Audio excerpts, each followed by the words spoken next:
karama hizo nalizipewa katika kufa kwa Yesu.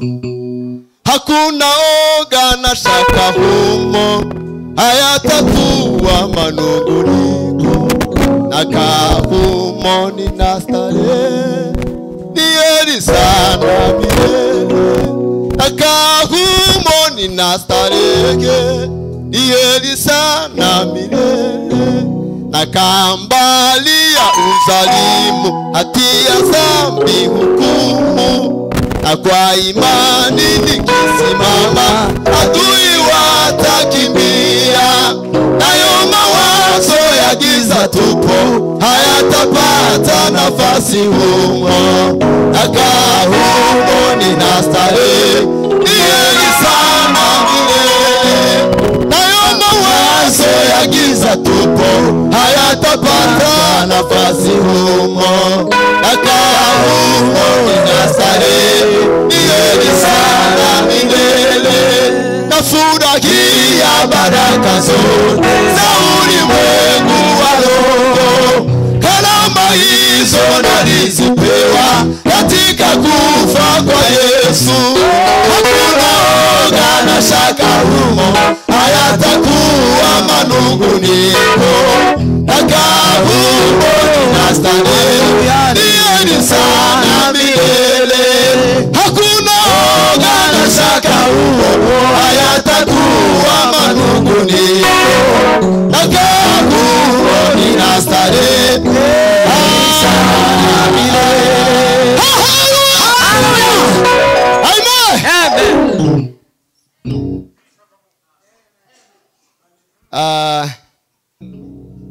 Umwanya ndi buvuge ndawuvanga n'indirimbo mwahimbaje. Bani mu mari indirimbo igiswahili pendo wa Mungu. Numva indirimbo ziraje. Duhimbaje turambura ibiganza twese. Amen. Bwana sifiwe. Praise God. Fata mikrofone Benjamin. Wewe ufate mikrofone nakire. Uyu wacu mu Kristo gawanje nubwo mwamutwaye. Yeye ni mshirika wake japokuwa Kristo wanje umutara mwiza cyane. Nizere ko ninga ari muri gahunda. Yatayiba mwana kumutahana kazamutegura. Kubera ko turaziranye cyane. Yafashije umurimo mutaragiye tutangiye mu byo bukomeye. Yeme duhimana cyubahiro turambura ibiganza twese. Jesus, all of you. Turambura ibiganza twese. Amen.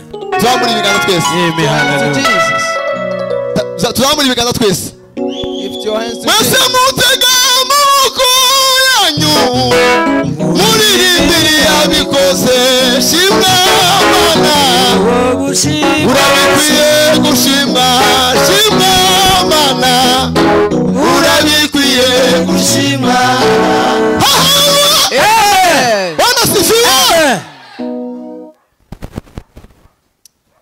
Reka twihute mu mwanya mutoya munini duhawe tukoreshe neza. Let us rush in the time that we have. Igitabo cy'Abafilipi, The book of Philippians ibice bitatu, 3, murongo wa 13 n'uwa 14 gusa. Bowazi afashe gusoma. verse 13 and 14. Bowazi afashe gusoma. Bowazi Asking Agenda Boaz to nyasome. read for us. soma 200 gusa ngo tuze gucunguza uburyo mwete. Philippians bitatu 3, murongo wa 13, 13, 14. 14. 13, 14. Ibice bitatu murongo wa 13 n'uwa 14. Abafilipi ibice bitatu murongo wa 13 n'uwa 14. Tuganire umwanya ushoboka kubera ko n'umugoroba wa cyumweru ibikorwa by'indini byinshi. Soma papa. Reka dusome mu izina rya Yesu. 13:14. Bene data, sinibwira yuko maze kugifata, ariko kimwe cyo nibagirwa ibiri inyuma ngasingira ibiri imbere. Ndamaranira kugeraho dutanguranwa ngo mpabwe ingororano zo guhamagara kw'Imana muri Kristo Yesu kwavuye mu ijuru. Amen. Amen. Amen. Imana iguha umugisha cyane urakoze. Hanyuma reka tuganire umwanya muto. Let us share for the few moments that we have. Turashima Imana ko tubaye hano uyu munsi. I want to thank God that we are here today.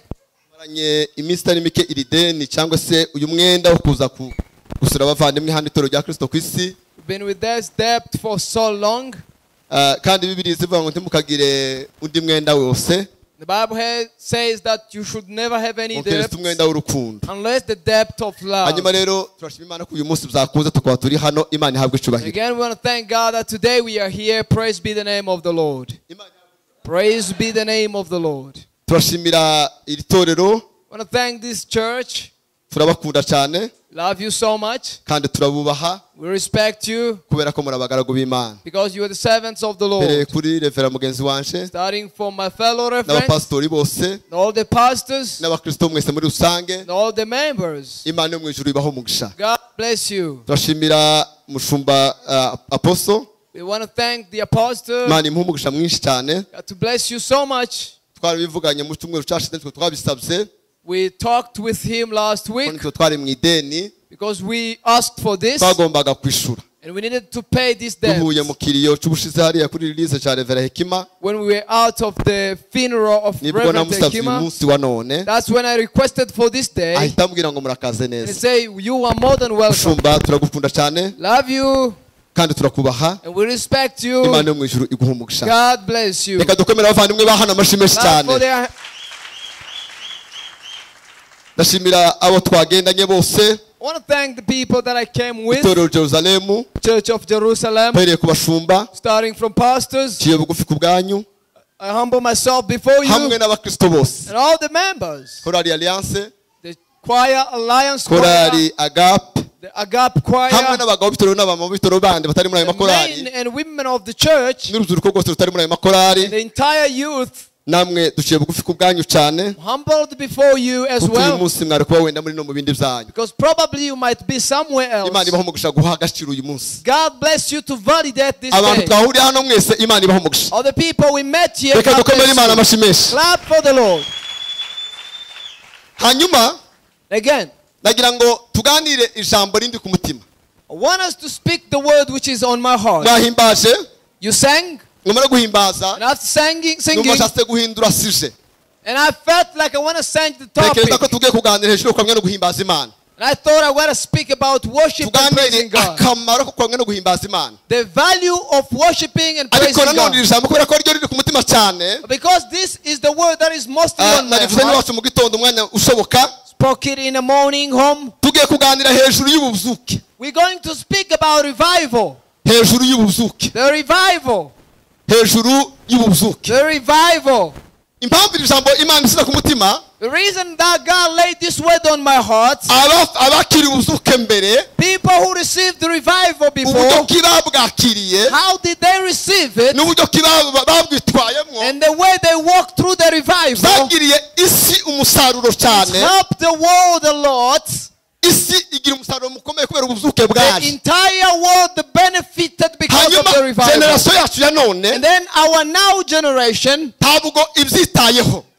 doesn't care about Rimwe it. na rimwe kirasa n'ifite ubuzuke cyane, Sometimes it looks like he has ariko revival, witegereje cyane but if you look in deep, ugasanga ubuzuke ni inyuma. you find that revival is on the Ni outside. ubuzuke bwa mizike sente, It is the revival of the piano, kandi sente ntiziziragahoraho. and piano is good. Ariko si ubuzuke bufite inkomoko ku Mana. But the revival from God, Ubuzuke bwose buvuye muri mizike every revival from the music, bugira igihe gito, it has a limited time. ariko ubuzuke butanzwe n'Imana But the revival given by bufite God, inkomoko nyayo iva ku Mana. with the source from God, Nibwo umuntu azakira ari umwana that's when even the person receives a child, kamukuza ari muto, and you grow him when he's still young. abantu benshi bakakuramutsa nk'umuntu mukuru cyane.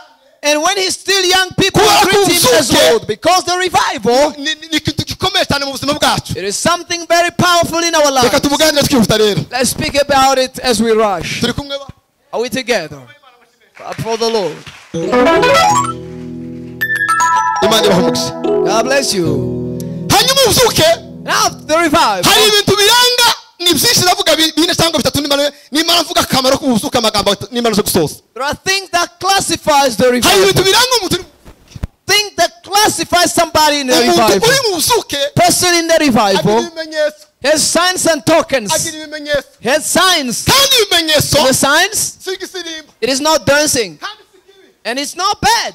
abantu benshi turaziranye So many people, we know each bikunda other. kurusha ibindi bintu byinshi mu isi I love it more than anything. ariko ubuzuke bw'ubuzuke But the revival, si buke dutekereza it is not what we think. ijambo rya mbere riranga umuntu uri mu buzuke The first thing that classifies somebody in ijambo the rya mbere riranga revival, umuntu uri mu buzuke the first token of somebody ahora in the revival, n'inyota he is always thirsty. ahora yahagizwa He is always craving no gusoma ijambo to ry'imana read God's word. ahora anyotera He is always hungry to gukorana amasengesho na bibiliya to have some time to pray with the Bible. ugasenga And you pray, ugataramana and then you gather n'ijambo ry'imana with the word of God. kuko bibiliya Because the Bible, ni umutoza mukuru it is the great leader uzura n'ubuzuke bwacu that shows our revival. reka duhe imana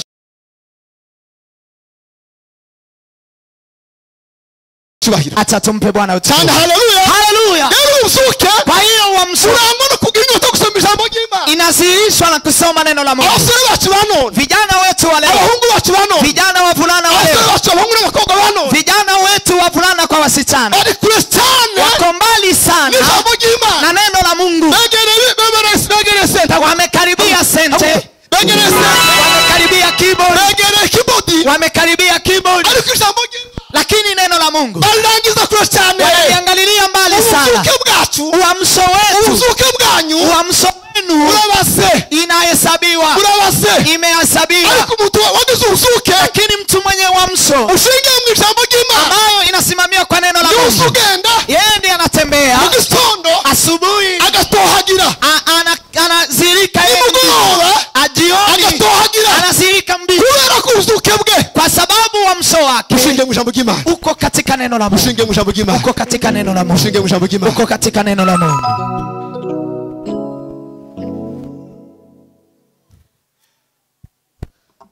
duhe imana icyubahiro Tumpe Bwana utukufu. cyane amen Haleluya. nibyo Ni hayo, dukunda ijambo ry'imana tupende neno. biri mu gutangaza Inashangaza sana gutunga telefoni ibihumbi 20 kuwa na simu 20,000 ukananirwa gutunga bibiliya y'ibihumbi 5 unashindwa Rwanda unashindwa na kununua shilingi 5,000 ya Rwanda, 500 Biblia imana ikumusha 50 ya hapa, yewe minisitiri kubana n'umusaza 500 sorry. yewe imana ikumusha Ndugu Mungu abana akubariki. b'ababyeyi twubaha cyane Hawa ni wazazi ambao tunaheshimu, turabubaha cyane tunawaheshimu. iri iwacu mu marango Huko kwetu batangiye gusenga kera wameanza kuomba kitambo. imana ikumusha Mungu akubariki. akubaha cyane rero niko bibiliya ifite igiciro gike cyane Biblia iko chini sana, si Umva, expensive. kugira ngo ubuzuke bwawe buzagira akamaro n'ejo Ili uamsho wako uwe wa thamani hata gira kesho, ubushuti n'ijambo ry'imana iwe rafiki na neno la Mungu. iyegereze bibiliya Wewe jikaribishe Biblia, taramana na bibiliya wewe kesha na Biblia. iwacu bageze aririmba kera Kwetu walikuwa wanaimba dhamani, bibiliya bibiliya mufariji mwema bibiliya mfariji mwema, bibiliya bibiliya mufariji mwema Biblia Haleluya. mfariji mwema. ni ihumure ryuzuye Ni ufariji, ni ihumure ryuzuye ni ufariji mkamilifu. Kuishi na Biblia bisaba imara ubwoba hiwa inamaliza uoga, birahumuriza hiwa inafariji. gutunga bibiliya Kuishi na Biblia birahumuriza inafariji, gutunga bibiliya kuishi na Biblia birahamuka inamaliza gutunga uoga. bibiliya Kuishi na Biblia, soma bibiliya kusoma Biblia bimara ubwoba inamaliza uoga. bizatangara cyane Huwa nashangaa sana abakristo benshi Wakristo wengi iwacu bizabibona bizana kwetu ni hivyo, lakini sijui hapa aza nini. gusenga afite bibiliya na telefone Anakuja kuomba akiwa na Biblia na simu, akibagirwa bibiliya agataha na telefone anasahau Biblia katika kanisa, anaenda na simu. icyo kintu iwacu nje iyo isize Kitu hicho kwetu akiacha, inza mbona ko atazi agaciro kayo huwa najua kwamba hajui thamani yake, inza nifata nkayigabira abandi bayikeneye huwa naichukua na igawia mtu niyo mwingine. principe iwacu barabizi Hiyo ndiyo desturi ya umuntu kwetu. bibiliya Anajua agatoa telefone mtu ambaye ameacha Biblia anaenda na simu, tanimwaka nkabona ko atayizi huwa namnyang'anya, najua hajui, kayihezu ikeneye nampa yule ambaye anahitaji. Biblia niyo humure ryacu. hiyo ndio Tukomeni Imana amashimwe sana. Amen. Ijambo rya kabiri, Neno la pili iranga umuntu uri mu buzuke. kinachozilisha mtu ambaye ako Ahora yishimira. yeye huwa anafurahia, Ahora yishimira amakuba anafurahia majaribu ahuye nayo ambaye amekutana nayo kubwa Kristo. kwa ajili ya Kristo. Ahora yishimira Yeye anafurahia majaribu, ibibazo, shida, amakuba matatizo ahuye nayo ambayo amekutana nayo kubwa Kristo. kwa ajili ya Kristo. Kandi Tena ya makuba majaribu hayo iyo mu muhamagaro katika mwito, aturutse mu miryango yale ambayo yanatoka katika mafamilia yetu, aturutse mu mavandimwe, anatoka katika mandugu, mandugu, kuna vile wanakuacha kabisa kubera ubuzuke, kwa ajili ya uamsho, kubera ubuzuke, kwa ajili ya uamsho, utera amabuye, wakikutubia mawe. turaziranye twese. Tunajuana sote, Bigeze kuzakora huwa waliwahi kufanya vikao vya mafamilia tukiwa sote kwa mtaa mmoja. Unajua harusi ya ndugu yako imeisha, ariko kubera ubuzuke, lakini kwa ajili ya uamsho tugire complex, hauna uoga, kubera ko bariya kwa sababu wale bishingikirije ku bikenyeri, wamekaa kwa Ariko vitu ambavyo twebwe- havishikiki, twebwe- lakini sisi turi mu buzuke, tuko katika uamsho. ubuzuke. Uamsho huo kesho Nzaduha ijambo, itatupa neno, amakwe maharusi na vikao vingine bakugusha inama y'umunsi n'amizaho. huwa wanakuuliza, je, kikao itakuwa lini? Hayo yanaisha Ariko katika ubuzuke maisha, bw'abakristo, lakini uamsho wa Kristo Imana ishobora cyane, Bwana utukufu. Imana ishobora cyane, Bwana utukufu. kubera Imana amashimwe cyane. Pigie Mungu makofi mengi.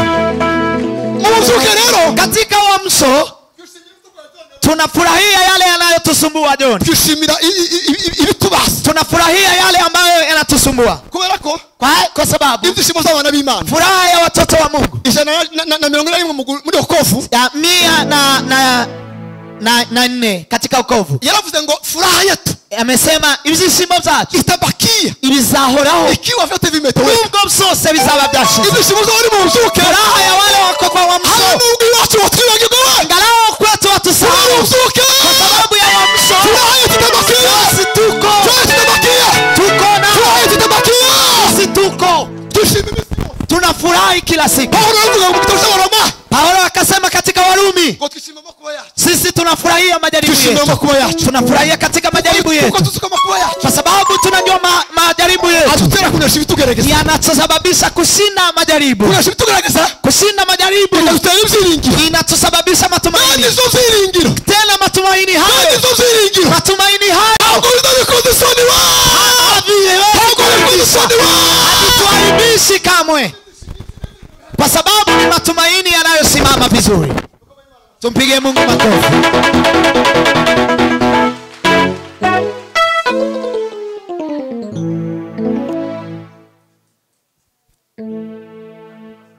Amen.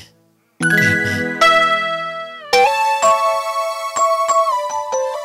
dukomere Imana amashi yacu. Tumpigie Mungu makofi tena. Yes, hallelujah. Cyagusoza Nikitaka kumaliza, uje kuvuga akamaro k'ubuzuke, nikikuja kusema thamani ya uamsho. ubuzuke, Uamsho, ubuzuke uamsho. nibwo niyo training, Hiyo ndiyo mafundisho ama mafunzo. niyo training Hiyo ndiyo mafunzo Imana Mungu izitorezamwe abakozi bejo. huwa inafundisha watumishi wa kesho. Ubuzuke Uamsho, niyo training hiyo ndiyo mafunzo. izitorezwamwe abakozi bejo. Hapo ndipo matumishi wa kesho huwa wanajifunzia. Iyo bitaba ubuzuke, Isingekuwa uamsho, umushumba Nteziryayo, kiongozi Fred Nteziryayo, nukuri ukweli abakiragiye mu mibunda bado angekuwa anachunga ngombe huko Mibunda Neza kwetu sana. Kongo. kubera ubuzuke, Kwa ajili ya uamsho, kubera ubuzuke, kwa ajili ya uamsho, uyu munsi wa none siku ya leo utazorugera mu ntangane utangurugera ku muyobozi mukuru, mniwie radhi kutoa mfano kwa kiongozi.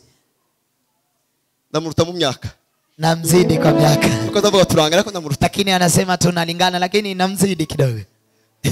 nubwo tungana kira jewe narashingiye nagisaba ko iwacu ariko Mimi niko na watoto, nimeunganisha mtoto ndoa, lakini bado yeye anaanza kuzaa. ndamwubaha cyane. Namheshimu sana. ubuzuke uamsho niyo training hiyo ndio kiwanja ambao tureze nk'abakozi ba Mungu huwa anatreni watumishi wake. Zamani ibashuguru kwetu huko Kongo, Mungu amenena akasema abapasiteri b'abasore itatupa vijana mapasta. abantu basenga Si mnajua hayo?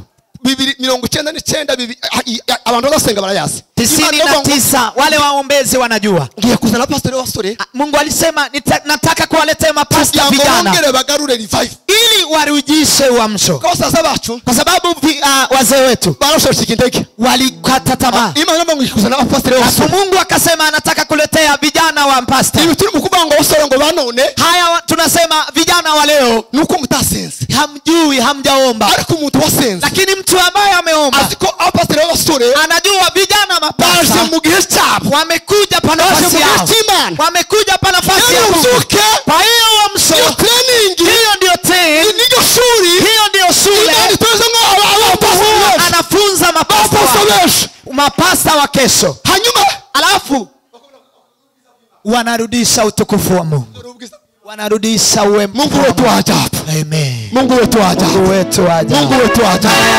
Mungu wetu wa ajabu. Maana ya chuo kitanga. Ukomeni Imana mashimesha. Ukomeni Imana mashimesha. Pigie Mungu makofi. Uzuke rero. Uamsho sasa. Imana ni buguheza. Mungu akikupa uamsho, ufate neza. chukulia vizuri. Kesho buzaguhisha. Kesho itakupa neno. Kesho itakupa neno. Uzuke. Uamsho nibwo Imana isinyuramwo. hiyo ndio Mungu anapitia. Igakura abantu mu chafu.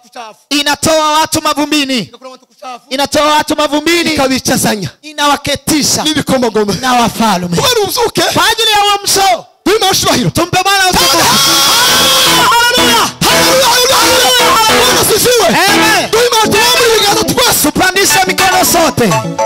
Uzuke. Uamsho inatutoa mavumbini huko, inatutoa mavumbini huko, inatuketisha pamoja na wafalme. Kwa ajili ya uamsho, sikiza wewe unaye, acha kujipeleka vibaya, acha kuweka chini, endelea na uamsho wako. Itakupa neno, itakupa neno. Uamsho utakupa neno, uamsho wako utakupa neno, uamsho itakupa neno, utakupa neno. Nitaka kumaliza. Tupige Mungu makofi mengi. Yes. Yes.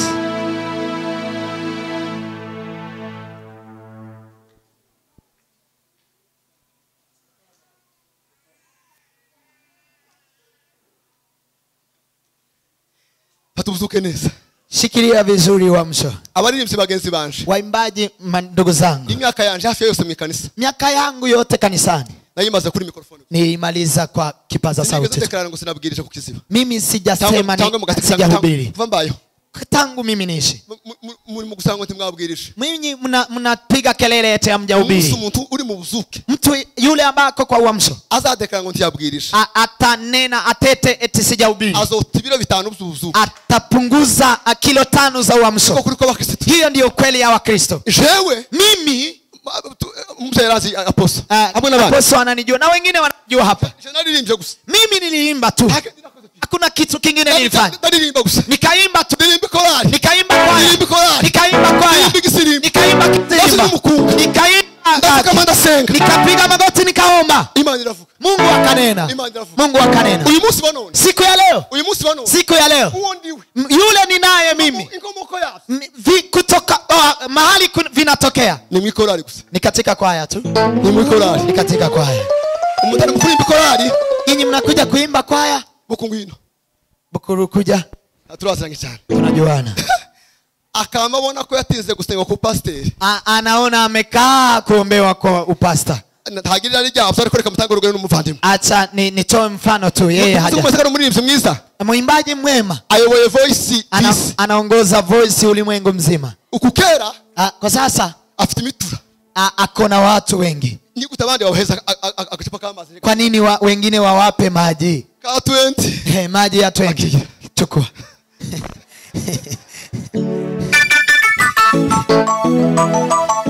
Hanyuma alafu kinachosababisha uamsho wetu uishi ukenera kunywa amata yo munsi ni kutaka kunywa maziwa ya chini na bado hatujakunywa maziwa ya juu. Akabona ko Mtu anaona kwamba kubera ko yaririmbye tukakoma amashi kwa sababu ameimba tukapiga makofi, gweka nafungura gatori atasema acha na mimi nifungue uyu kanisa. ni umusita Hii ni Msita, ukoo wa Basita. abo sita ngo tumugane Wasita wote twende naye. mapepo abadaimoni Mademons, koma stan koma shetani, koma satan koma shetani. tagirira y'u pastor bukunda bizi Hajaenda Bukuru hawezi iyo kuwa aririmba pastor. asanyugwa nuko Akiimba tu anatosheka. nuko Ni hivyo. kubera ko nawaririmbye neza Kwa sababu naye ameimba vizuri, bagakoma amashi wanapiga makofi. ngoreka nafungura gatori Acha na mimi nifungue kanisa. amatorero Makanisa abandi abageza wengine amefika hapa. ni mudusange Kujeni tu Muzapata. mtapata. atugeza Amefika huku. ariko Lakini iyo yoboye ukiongoza, uri mwijwi ry'Imana ukiwa katika sauti ya Mungu, ibije byose yale ambayo yatakuja yote na mavuta ni mafuta. ibije byose Yale yanayokuja yote ni birungo ni viungo. iyo yoboye Ukiongoza, arihamagaye ukijiita wewe Ibije mwenyewe, byose. yale yatakuja usawigwanirira huwa unajigania. naje nofunga ingumi Unafunga naje ngumi. zukuvuga Najua kusema. akavuga icyongereza ayaya atisi Anasema kizungu ambaye hajasoma hata. ifaransa atisi French ambaye ngo hajasoma. yakubise akagoma nawe bamuganye Sorry. ni ngo yakubise akagoma bamuganye nawe Amepiga ngoma wamemfuata. ni munyugwe yeme Munisikize. ni munyugwe Mtosheke. munyugwe Mtosheke. ibani Imana iguhaye Karama ambayo Mungu hagana amekupa. muzuke Na kusimama katika Urindira uamsho. Imana. Ungoje Mungu. Urindira Imana. Ungoje Mungu. Imana muzuke Kwa sababu Mungu Isohoze amasezerano. Mungu anatoa Imana agano. muzuke. Katika Mungu katika Mungu. uamsho. Mungu anakupandisha. itugeze mu rundi Inatupandisha. sukomana Imana amashimeshi Pige Mungu makofi.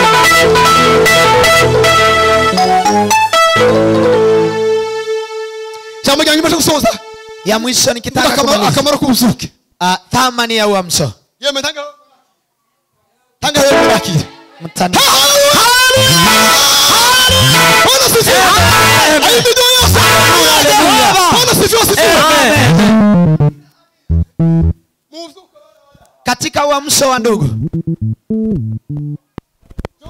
John.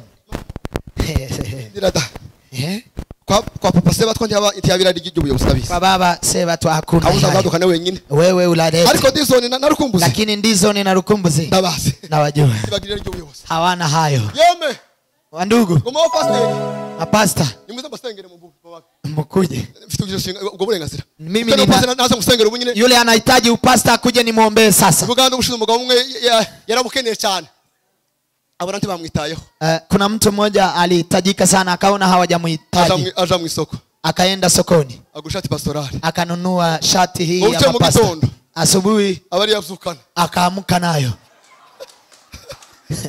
muri karite Kwa mtaa ndamuzi ni mwene wanyu wanamjua. ni mwene wanyu Na unamjua ni ndugu yako. yari ari umusevire wa mugani wa umutware Alikuwa civilian tu hapo. ngo buce mu gitondo Alafu asubuhi moja yamavyukana koro pastorali akaamka na hiyo shati ya mapasta. Akafunga kabisa.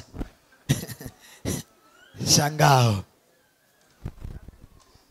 afite bene wabaramuganye nawe ngo afite akakanisa Anajua mandugu, kuna mandugu wako na kanisa hapo ngamo. mu buzuke rero Katika uamsho sasa haba kunyukwa kuna kutosheka. Haba kunyukwa. Kuna kutosheka. mu buzuke Katika uamsho haba amahoro kuna amani. haba amahoro Kuna amani. uziko mu buzuke Unajua kwa uamsho uziyobora kanisa unaongoza kanisa ikoti rimwe kwa koti moja, suti moja. kubera ubuzuke Kwa ajili ya uamsho nabwirije ubutumwa bwiza nilinena injili njema. Imana ikanantura abakatolike Mungu analeta watu wa kutoka Katolika. abadokteri bo muri kaminuza polytechnique Mutara Madokta wanatoka Catholic baravuga ngo wakaja wakasema, mchungaji turambike ibiganza tukizwe tunakuja utuombee n'ubu tu. n'abakozi Imana bakomeye Kwa sasa ni watumishi wa Mungu. nariga ikoti rimwe Nilikuwa na suti Ikoti rimwe. moja. Suti moja tu. mu buzuka w'amahoro Kwa uamsho Mu kuna mzuka wa amani. mahoro. Kwa uamsho mzuka kuna wa mahoro. amani. Kwa uamsho kuna mzuka wa amani. mahoro. Kwa uamsho kuna Weka amani. imitima ihagaze. Katika uamsho kuna imitima amani. ihagaze. Hakuna mutuze Nyinyi tulieni tu. mutegereze igihe cy'Imana Ungoje nyakati wa Mungu. mutegereze igihe cy'Imana Ungoje wakati wa Mungu. ikindi kiranga ubuzuke Kingine kinachozilisha uamsho. ikindi kiranga umuturi mu buzuke Kinachozilisha mtu ahora ahora kwa uamsho. n'inyota y'amasengesho Ana kiu ya maombi. ahora n'inyota y'amasengesho Ana kiu ya maombi. kandi tena imyaka yose kubaho kwa miaka yote ya kuishi. bizabitangaza sana. Huwa inanishangaza sana Umukristo uzurya Mkristo ambaye anakula n'akazi rimwe Monday akageza ni up to Sunday. azatera ubwo. Huwa ananiofisha. Pastori Mpasta usuga iminsi 30 y'ukwezi huwa anakula siku 30 ya mwezi. yewe Ndugu, ariko mugira imbaraga muna nguvu bandai mama. Muna nguvu kabisa. umushumba Kiongozi, umukorari mwana kwaya usuga 30 iminsi 30 huwa anakula siku 30 icyumweru cyose mwezi ama wiki yote kabisa. kigashura gusa wose ku mawiki Wewe ni vayo ni vadu ni agatega kire Sukuma ugali.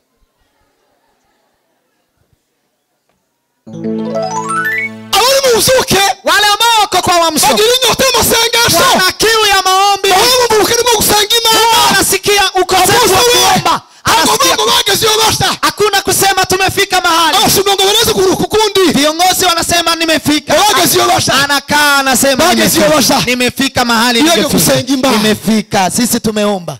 ubuzuke bwa buzoheka Uamsho wako utaisha. ikiza kivugutira Kinachosababisha uamsho wako uendelee. ikiza gutuma buhoraho Kinachosababisha uamsho wako uendelee nuko tusenge ni kuombea. babwira Imana ngo Mana we Unamwambia wewe Mungu, akazi waduhaye wa Mana kazi ulionipa saka Mungu, kazi no si kushubuza kazi yangu nitajiwezesha. ugapfukama Unapiga magoti, ukarira Imana unamulilia Mungu. bivuga ngo Biblia inasema sanga amasengesho muombe maombi y'uburyo bwose ya kila namna. iminsi ngo tujyame Haisemi tulale iminsi ngo tujyame siku moja, tulale sote. iminsi ngo tusenge twiruka Ingine tukimbie iminsi ngo tukiomba, tusenge turirimba ingine tuimbe tukiomba. amasengesho y'uburyo bwose Maombi ya kila aina. indi minsi Ingine siku dutanga ituro tutoe sadaka. amasengesho gutanga ituro Maombi ya kutoa sadaka, yo gutanga ituro ya kutoa sadaka, kuja imbere y'Imana kwenda mbele za kama Mungu. ngo Mana wakoze igitangaza Nasema wewe Mungu umetenda maajabu, ngatanga ituro unatoa sadaka. ubuzuke bwawe Uamsho wako buzogumaho itaendelea. impamvu bushize Inasababisha ishe niyo apeti yakwishe ni appetite yako Appetite nyingi. yako ishe. Appetite yako ni nyingi. umusaza rubona mubyeyi wanje Ndugu rubona mzazi wangu yakuje ubushize Kayole alihubiri Kayole siku zilizopita. saka tunakamye ku telefone ngo ayengo umunyabutengo sanga ikimonyo Akasema mzaifu akute ndudu huo. hamuntu wakabonye Hamjaona hiyo? mwarakabonye Mmeona kwa YouTube? ni ukuvuga ko umuntu w'umukristo Ni kusema mtu Mkristo agomba kumunyabo si awe mzaifu. sisi ni askari Sisi twebwe turabasirikari. turabasirikare Sisi ni waaskari. duhora stand by Tuko kwa msafara. igihe cyose Imana ivuze ngo kora Nyakati yoyote Mungu anasema fanya hivi. Paulo aravuga ngo Paulo akasema nzakorera Imana nitamtumikia Mungu mu gihe gikwiye kwa nyakati zinazofaa Kidakwiye. na nyakati Paulo zisizofaa. aravuga ngo, Paulo akasema nzakorera Imana nitamtumikia Mungu, nzaririmbira Imana nitamwimbia Mungu, nzahimbaza Imana nitamsifu mu gihe Mungu gikwiye nyakati zinazofaa Kidakwiye. na nyakati zisizofaa, amagambo menshi kwa maneno mengi, kwa maneno mu gihe mengi, cyo kwangwa kwa nyakati za Mu gihe cyo kukataliwa, kwangwa. kwa nyakati za Korera kukataliwa. Imana. Tumikia Mungu, dusenge omba, dusenge omba. ubuzuke bwacu Uamsho wetu uzagira imbaraga itakuwa na Uzagira nguvu, imbaraga. itakuwa na nguvu. imyaka ufite Miaka unayo uzageza mu busaza bwawe wewe mpaka kwa uzee wako. dukomere ku buzuke Endelea kusikamia kuzuka. kwa uamsho. dukomere ku buzuke Tusikame kwa Tukomere kwa uamsho. uzuke. Tuwe na nguvu kwa jambo rya uamsho. nyuma zo gusoza Neno la mwisho nikimaliza. dukomere Imana amashimwe yose Pigie sana. Mungu makofi mengi.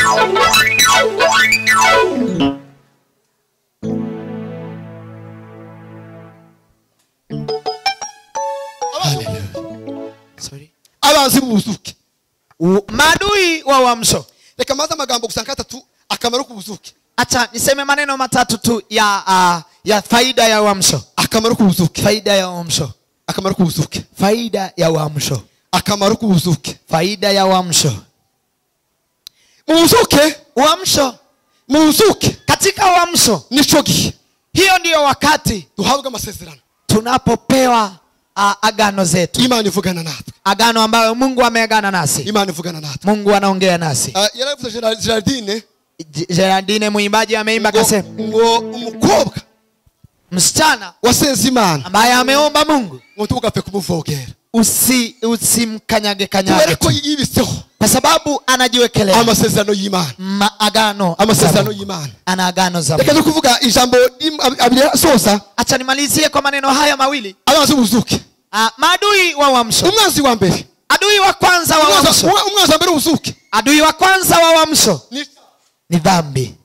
Ni dhambi. iyo wegeje icyaha Ukijikaribia na dhambi, icyo cyose dhambi yoyote, ubuzuke buragenda uamsho unaenda. ubuzuke Uamsho bukunda ngo bube inapenda kuishi mu mutima mahali katika wera, moyo, mutima wera. moyo mtakatifu. Abaririmbyi bavuze ngo Waimbaji wameimba wakasema Mana urera, Mungu wewe ni mtakatifu. Mana urera. Mungu wewe ni mtakatifu. Biblia isivuga ngo Biblia inasema Imana ngo ni yera, Mungu ni mtakatifu. Oisenga Na wale wamuombao bakwiye kwisenga lazima wamuombe ukuri no mu mwuka. katika ukweli na roho. Icyaha Dhambi umwanzi ukome buzuka ni adui mkubwa wa uamsho. zibukira Achilia ngo ubuzuke bwa ukome ili uamsho wako uendelee umwanzi wa kuimarika. kabiri Adui wa pili ubuzuke wa uamsho ni ukutagira umurezi, ni kutokuwa na mlezi, kutagira umutoza, kutokuwa na mlezi, kutagira umuvyeyi mu buryo bw'umwuka. kutokuwa na mlezi ama mzazi kwa Abafumba kiroho. bose Viongozi hao wote bagize abavyeyi, wamekuwa na menta. kandi abavyeyi bacu Tena menta wetu n'uyu munsi wa none hata leo tubatera salute, tunawapigia salute kwa sababu wametulea wakatufikisha mahali pazuri.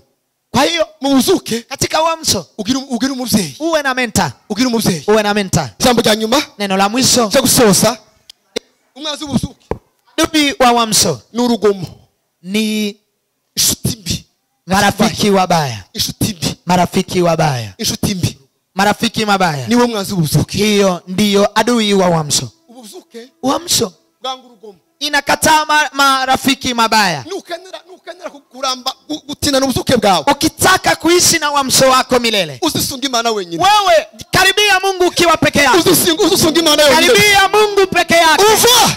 Sikiliza, Hari abantu benshi cyane kuna watu wengi sana batosenga bari bonyine, hawawezi omba wakiwa peke yao. mpaka aje muri korali, Lazima awe kwa kwaya, mpaka yisunga abanyamasengesho basenze, lazima awe na waombezi waombe, ariko ntazi gukereya, lakini hajui kucreate, kuja imbere y'Imana wenyine, kuenda mbele za Mungu peke yake. umva. Sikiliza, Inshuti ufite marafiki unao niza kumara amavuta yawe, ni za kumaliza mafuta niza yako, kumara ubuzuke ni za bwawe. kumaliza uamsho wako. Genda wenyine, Tembea peke kora yako, wenyine, fanya kazi peke kuko yako, ubuzuke kwa sababu uamsho bwanga urugomo, bwanga urugomo, inakataa marafiki bwanga mabaya. ijambo ry'Imana. Pokea neno la Mungu, pokea neno la Mungu. Amen.